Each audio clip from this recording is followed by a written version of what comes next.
त्रिपुरी साम्राज्य के राजा नागा अर्जुन एक महान राजा थे जो हर साल अपने साम्राज्य में एक मुकाबला करवाते थे जिसमें अपनी शक्ति और सामर्थ्य पर भरोसा करने वाला हर योद्धा भाग लेता था। इस मुकाबले के बाद उन योद्धाओं को पूर्वजों की गुफा में जाने का मौका मिलता था। आज से ठीक 3 दिन बाद ये मुकाबला था जिसमें राज्य और उसके आसपास के सभी दल भाग लेने वाले थे। राज्य की सड़कों और बाजार में भारी मात्रा में भीड़ और चहल पहल थी। उसी समय आसमान से एक आग का गोला तेजी से नीचे गिरता हुआ आ रहा था। सड़कों पर मौजूद लोग आसमान से जमीन की ओर आते इस खतरे से अनजान थे।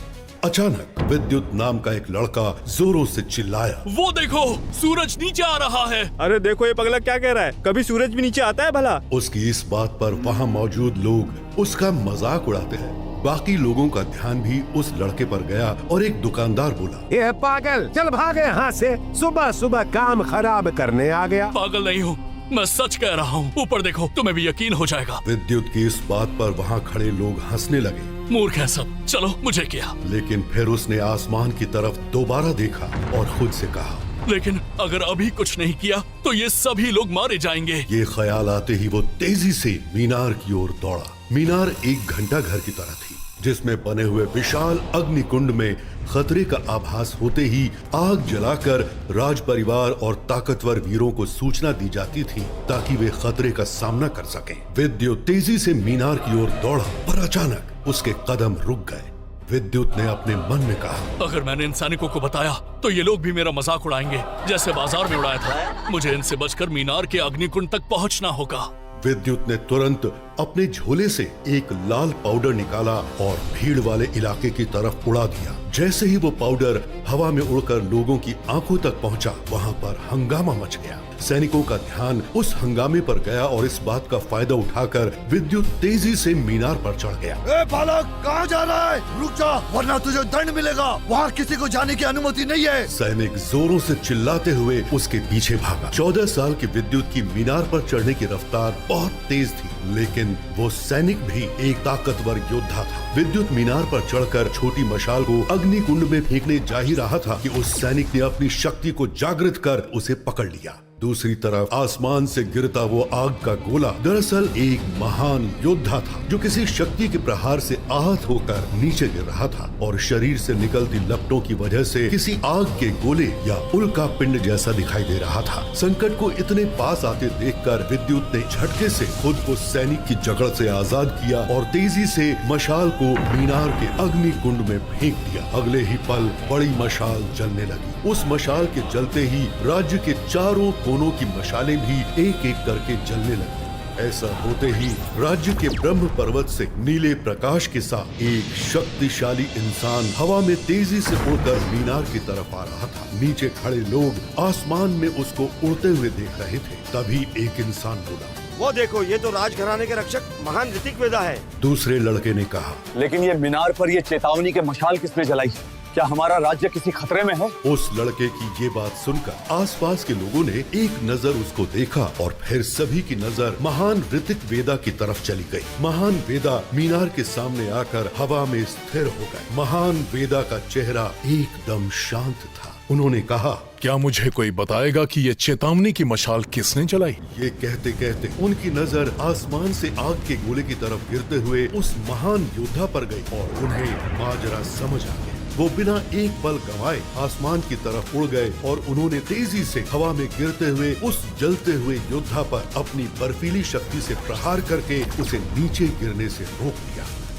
वेदा के शरीर को देखकर लगता था जैसे वो बहती हुई शक्तियों का कोई महासागर हो। ऋतिक वेदा एक जल मूल शक्ति के योद्धा थे। उनका स्तर एक एलिमेंट गॉड का था। उनकी इन्हीं लाजवाब शक्तियों के कारण उन्हें वाटर एलिमेंटल गॉड भी कहा जाता था। एक वक्त था जब महान वेदा सबसे शक्तिशाली सुपर 7 वॉरियर्स दल का हिस्सा थे। समय बीतने के साथ ही सुपर 7 वॉरियर्स दल के योद्धा अलग अलग हो गए, जिनमें से कुछ योद्धा रहस्यमयी तरीके से गायब हो गए और कुछ ने लीडर और रक्षक की उपाधि ले ली थी। जैसे ही इंद्रपुरी साम्राज्य के रक्षक महान ऋतिक वेदा ने उस अग्नि शक्तियों से घिरे योद्धा को बचाया, वैसे ही उस योद्धा की शक्ति को महसूस कर वो समझ गए कि वो कौन था। ऋतिक वेदा ने उस योद्धा को देखा और गंभीर होकर बोले, तुम क्या कभी एक जगह आराम से नहीं रह सकते? नीचे जमीन पर खड़े लोग ऋतिक वेदा और उस योद्धा को हैरानी से देख रहे थे। तभी भीड़ में खड़े एक लड़के ने साथ खड़े अपने मित्र से कहा, देखना वेदा इसको अच्छा सबक सिखाएंगे। मुझे ऐसा नहीं लगता। अगर ऐसा होता तो अब तक एक खतरनाक लड़ाई शुरू हो जाती मेरे दोस्त, क्योंकि मुझे वो बूढ़ा आदमी उसके कपड़े और उसके शरीर से निकलने वाली शक्तियों से कोई मामूली आदमी नहीं लग रहा। वरना वो इतनी ऊंचाई पर क्या कर रहा था बताओ। दूसरी तरफ विद्युत मीनार के अग्निकुंड में आग जलाने के बाद सैनिक की पकड़ से निकल भागा और मीनार के नीचे आकर भीड़ में छुप गया। विद्युत ने ये सब इतनी तेज रफ्तार से किया कि जब तक उस सैनिक का ध्यान उसकी ओर जाता, उसकी नजरों के सामने बस सैकड़ों लोगों की भीड़ थी। उस सैनिक ने जब उस लड़के को चालाकी से अपने हाथों से निकलकर गायब होते देखा तो उसका गुस्सा चरम सीमा पर पहुंच गया। ये लड़का तो बहुत तेज निकला, अगली बार मीनार के आसपास भी दिखा तो मैं इसके हाथ काट दूंगा। इतना कहकर सैनिक गुस्से में भड़कता हुआ वहां से चला गया। उधर आसमान में ऋतिक वेदा और वो वृद्ध योद्धा बात कर ही रहे थे कि तभी एक तेज और ताकतवर शक्ति उनके पास आकर रुकी। ये एक खूबसूरत पंखों वाली लड़की थी जिसे अचानक वहां देखकर ऋतिक वेदा और वृद्ध योद्धा का ध्यान उस ओर चला गया। उस लड़की को देखकर वृद्ध योद्धा ने शातिर मुस्कुराहट के साथ कहा, ये लो, आ गई मुसीबत। मैं इसी से बचकर भाग रहा था। ना जाने इस खूबसूरत लड़की को मुझ बूढ़े आदमी से इतना लगाव क्यों है। अचानक वहां एक तेज रोशनी आकर रुकी और सभी की नजरों के सामने एक सिल्वर रंग का टाइगर आया जो शरीर से निकलती बिजली की तरंगों से बने पंखों के साथ हवा में उड़ रहा था। वो टाइगर नाराजगी से बोला, दुदुसी। उस टाइगर को देखकर खूबसूरत पंखों वाली लड़की के चेहरे पर मुस्कुराहट और आंखों में नाराजगी उभर आई। वो शक्ति के 8वें स्तर पर थी, इसलिए उसकी बेल्ट पर 8 शक्तियों के 8 सितारे लगे थे। अगले ही पल वो लड़की अपनी मस्त अदाओं के साथ अपने सामने मौजूद तीनों ताकतवर शक्तियों के बिल्कुल सामने आ गई। नीचे मौजूद सभी लोग उसे मुग्ध नजरों से निहारने लगे। उसने लाल रंग के बहुत ही आकर्षक कपड़े पहन रखे थे जिससे उसकी सुंदरता में 4 चांद लग गए थे। मदहोश निगाहें और खूबसूरत अदाओं के साथ वो लड़की हवा में अपने पंखों को धीरे धीरे लहरा रही थी। इस लड़की का नाम था दुदुसी। ये अधर्मपुरी से थी जिसे अब कालेश्वर के नाम से जाना जाता है, जो कभी एक देवस्थल हुआ करता था और शक्तियों के मामले में दुनिया का चौथा सबसे बड़ा रहस्यमयी स्थान था।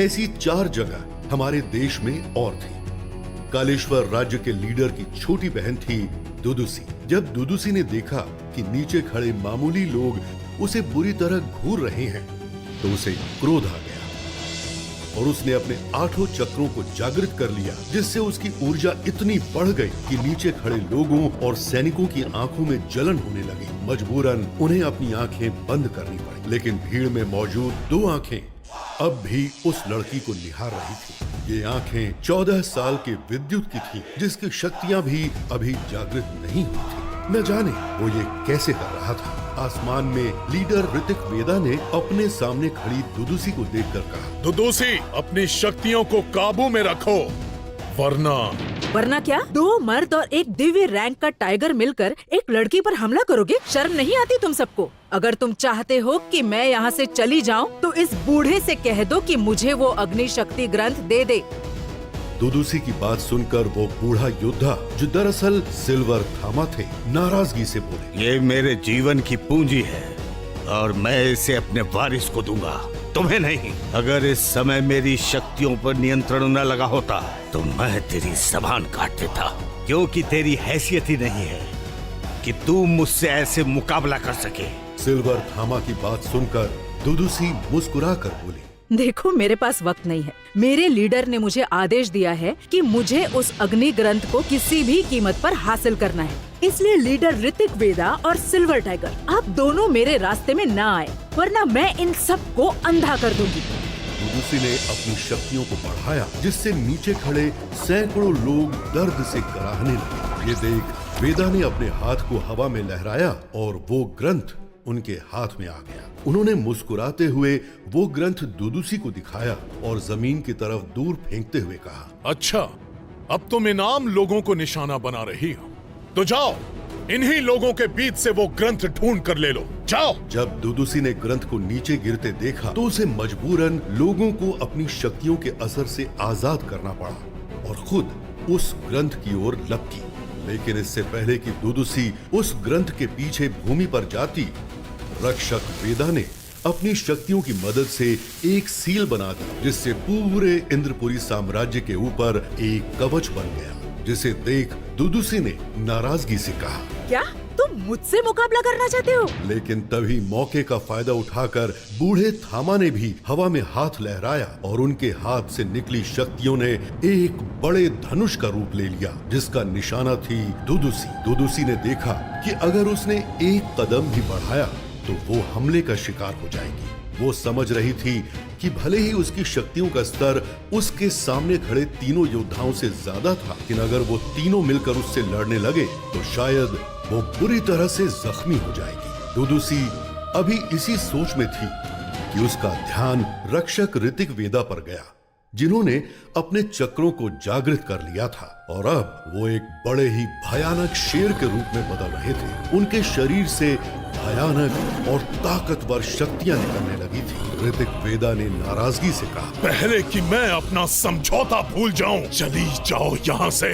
जब दुदुसी ने देखा कि वो बुरी तरह से फंस चुकी है तो वो घबरा कर बोली, रुको, मैं जा रही हूँ। मैं हार मानती हूँ, पर ध्यान रखना, मैं लौटूंगी जरूर। और जब मैं लौटूंगी तो इस बूढ़े थामा और उस ग्रंथ दोनों को साथ ले जाऊंगी। ऋतिक वेदा उसकी धमकी सुनकर आगे बढ़ते हुए बोले, ये अब अपनी सीमा पार कर रही है। आइए थामा, हम दोनों मिलकर इसे अभी खत्म कर देते हैं। उनके शरीर से शक्तियां बाहर निकलने लगी, लेकिन तभी उनके कदम पीछे खड़े बूढ़े थामा की आवाज सुनकर रुक गए। हम उसे नहीं मार सकते। अगर हमने ऐसा किया तो एक महायुद्ध होगा और वो आएगा जिसका सामना भले ही हम सातों मिलकर कर ले, लेकिन एक बार फिर करोड़ों लोग मारे जाएंगे, इसलिए इसे जाने दो। ये सुनकर ऋतिक वेदा, जो कि एक शेर के रूप में थे, तेज दहाड़ के साथ अपनी भारी आवाज में बोले, जाओ, चली जाओ यहाँ से, इससे पहले कि मेरा मन बदले। आखिर कौन है वो जिसके आने से मारे जाएंगे करोड़ों लोग? ऐसा क्या है उस अग्नि शक्ति ग्रंथ में जिसे हासिल करना चाहती है दुदुसी? और आखिर कौन है विद्युत जिस पर नहीं पड़ा दुदुसी की भयंकर शक्तियों का असर? जानने के लिए सुनते रहिए रहस्य, रोमांच और फैंटेसी से भरपूर कहानी ब्रह्म योद्धा।